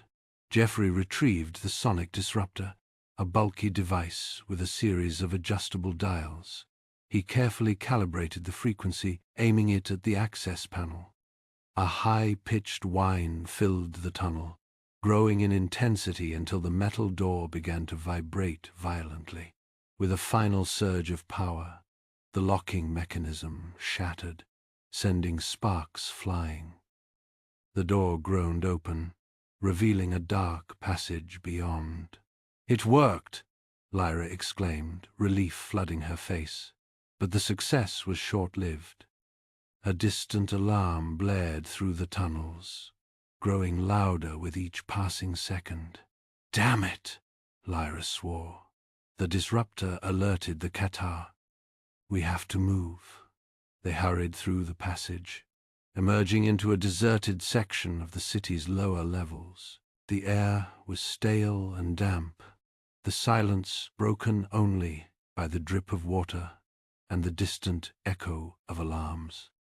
Anya pointed to a shadowed archway. There, a hidden entrance to the old Elysian catacombs. It's a dangerous route, lengthy, but it might be our only chance. Lyra hesitated, glancing at Geoffrey, who was clearly struggling with his injured arm. The catacombs. It's a long shot. But it's a shot, Geoffrey countered, his voice determined. If we can reach a secure communication channel, we can warn the city. Lyra nodded, her decision made. The catacombs it is. As they entered the dark, foreboding entrance to the catacombs, Anya discreetly activated a small device, hidden in her palm, a beacon, its signal faint but persistent, transmitting their location into the depths of the city. She didn't know that the signal was being monitored, that Valerius, alerted to their movements, had already dispatched a team to intercept them in the labyrinthine tunnels beneath the city. His orders were clear: capture Lyra and silence the human. The stone ground to a halt beneath Lyra's heel. Dead end, she breathed, the words echoing strangely in the sudden, stifling silence. The sounds of Valerius's approaching soldiers, previously muffled by the twists and turns, now seemed to amplify, vibrating through the rock itself. A wave of stale, cold air washed over them. "How is that possible?" Geoffrey asked, his voice tight. He pressed his ear against the cool, unyielding stone. The rhythmic thud of boots grew louder. Lyra ran her hand along the wall, her fingers tracing the ancient carvings. "There must be a way," she muttered, more to herself than to them. These catacombs. They were designed with layers of protection. Anya coughed, clutching her arm.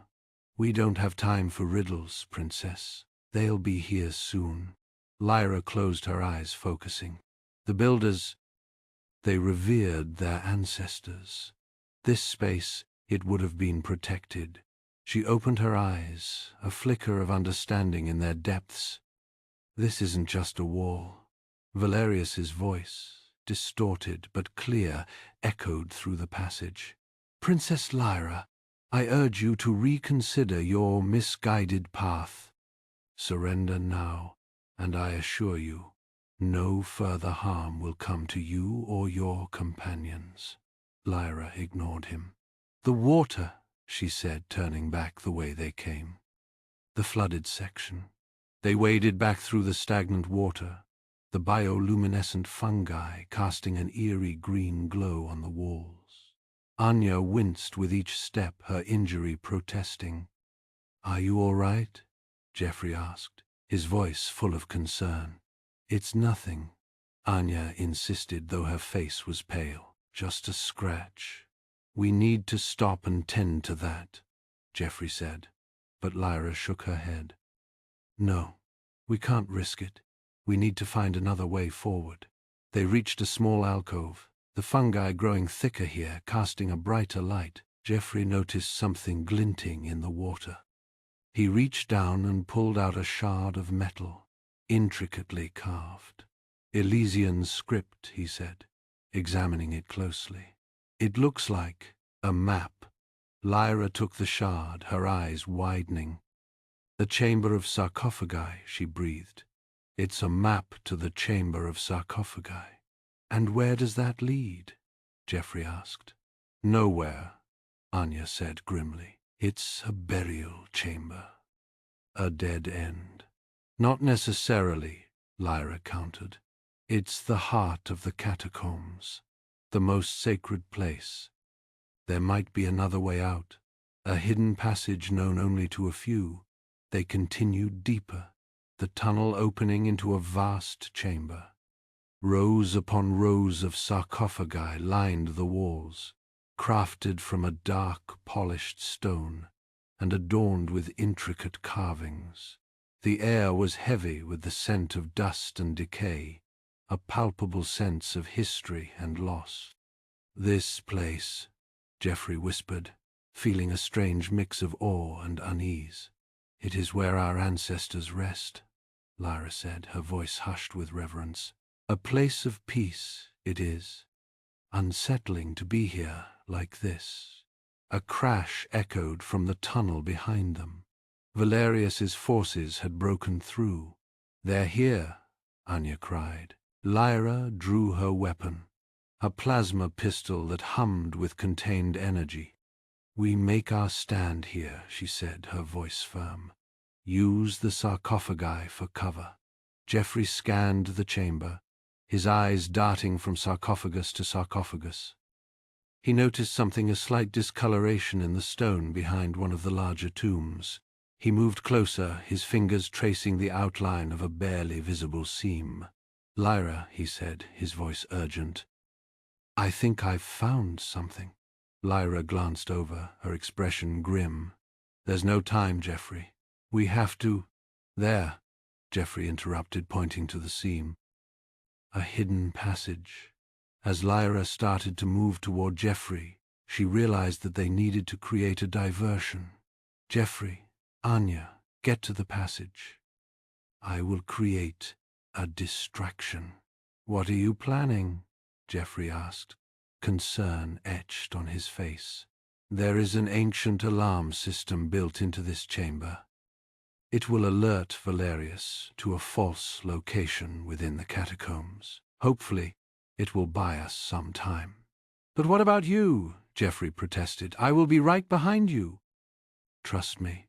Lyra moved to the center of the chamber and began manipulating a series of glyphs etched into the floor. A low hum filled the air, growing in intensity. "Go, now!" she shouted. Jeffrey hesitated for a moment, then grabbed Anya's arm and pulled her towards the sarcophagus. He pressed his fingers against the seam, and with a grinding sound, a section of the wall slid open, revealing a narrow passage. As they squeezed through, a deafening alarm blared through the chamber. The ground began to shake, and sections of the ceiling started to collapse. "Traps!" Anya cried. The alarm triggered the traps. Jeffrey pulled Anya through the passage, dodging falling debris.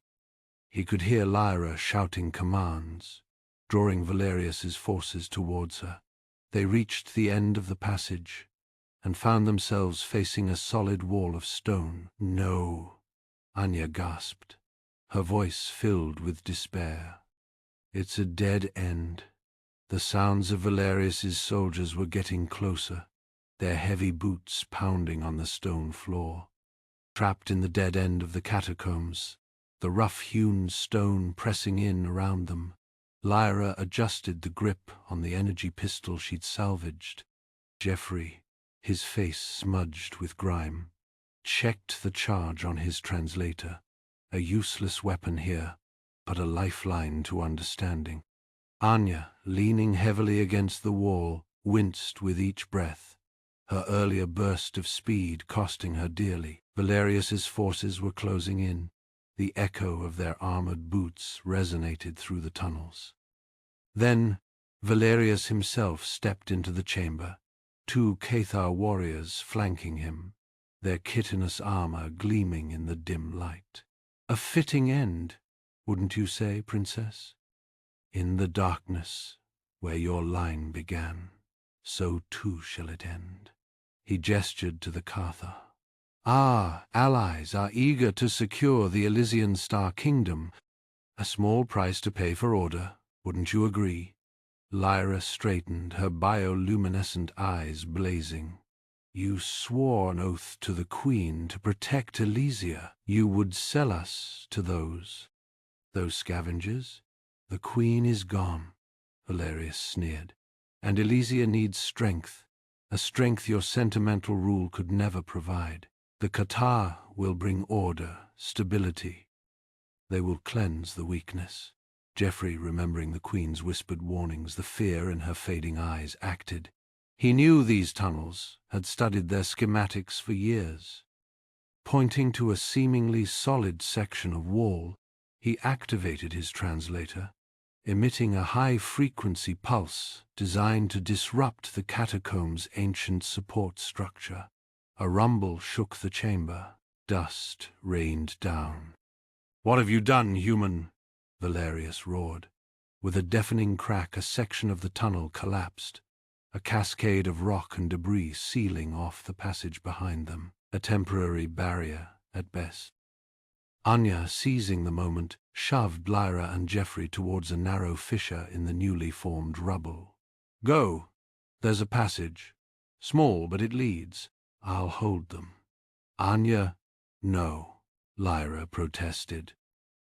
"I am old, child," Anya gasped, drawing a small energy pistol of her own. "But I am still Elysian. Go for the Queen." She fired a wild shot, drawing the Cathar's attention. Lyra hesitated, then, with a nod of dogged commitment, squeezed through the opening, Geoffrey right behind her. They emerged, blinking, into a small circular chamber. The air was cleaner here, subtly perfumed. Geoffrey recognized the faint hum of energy, the familiar scent of cleansing agents. He pushed aside a tapestry depicting the star lily, revealing a hidden doorway. "This leads to a chamber behind the Queen's bedchamber," Geoffrey explained. "A secret passage, known only to a few." He rushed ahead, Lyra close behind, bursting through the concealed doorway into the Queen's grand bedchamber. The room felt different, lighter. The oppressive dread that had hung in the air was diminished. Queen Celeste lay still, her bioluminescence flickering weakly. Geoffrey hurried to her side, taking her hand. Her skin was cool, almost crystalline. "Lyra," Celeste whispered, her voice barely audible. "You're safe." Lyra knelt beside her, tears streaming down her face. "I'm here, Mother. I'm here." She held up the star lily signet. "I know what I must do." With trembling hands, Lyra activated the signet, transmitting a coded message to loyal Elysian forces stationed outside the palace. The message, a desperate plea, exposed Valerius's treachery, his alliance with the Cathar, his plan to surrender the kingdom. The queen's eyes fluttered open, a faint smile gracing her lips as she listened to Lyra's words. The bioluminescence around her began to fade, the oppressive weight in the room lifting with each passing moment. "Elysia is safe," she breathed, her gaze fixed on Lyra. Then her eyes closed, and she was gone. The aura of dread, the chilling psychic weight that had plagued her final days, vanished completely, leaving behind only a profound sense of peace. Moments later, the queen's chamber doors burst open. Elysian guards, their faces grim, stormed inside, energy weapons raised. "Chancellor Valerius, you are under arrest for treason against the Elysian Star Kingdom." Valerius's reign of treachery was over. Days later, Lyra stood before the Elysian court, her voice ringing with newfound authority. "Valerius sought to betray us, to sell our kingdom to the Catha, but his treachery has been exposed. We will not succumb to fear. We will not surrender our freedom. We will usher in a new era, an era of compassion, justice, and strength." She paused, her gaze sweeping across the assembled nobles. An era inspired by the selfless actions of a single human, Geoffrey Allen, who dared to stand by our queen when all others fled. Geoffrey stood beside her, humbled by her words. He had done what he thought was right, nothing more. Lyra turned to him, her eyes filled with gratitude. "For your courage, for your loyalty, for your unwavering compassion, I offer you a position of honor in my court, a place at my side." Geoffrey bowed his head. "Your Majesty, I am honored, but I must decline. My role is not in power, but to link our peoples. I will stay a cultural liaison, focused on building understanding and accord between humans and Elysians. But I accept your friendship, Your Majesty. I accept it with all my heart." Lyra smiled, a genuine, heartfelt smile. "Then I shall consider myself fortunate to have you as a friend, Geoffrey Allen." Lyra ascended to the throne, the weight of leadership settling upon her shoulders. She would rule with wisdom, with strength, and with compassion, guided by the memory of her mother and the example of the human who had dared to care. Geoffrey, his duty done, sought solace in the Queen's now peaceful resting place. The crystalline bier shimmered in the soft light. He placed a single Terran flower, a simple bluebell, upon the bier, a small token of respect, of gratitude, of enduring friendship. As twin suns rose over a new Elysian dawn, painting the sky in hues of gold and lavender, Geoffrey stood vigil, a silent guardian, a testament to the enduring power of simple human compassion to bridge even the widest cultural gaps, to bring light to the darkest of nights, and to usher in a new era of hope for a grateful kingdom.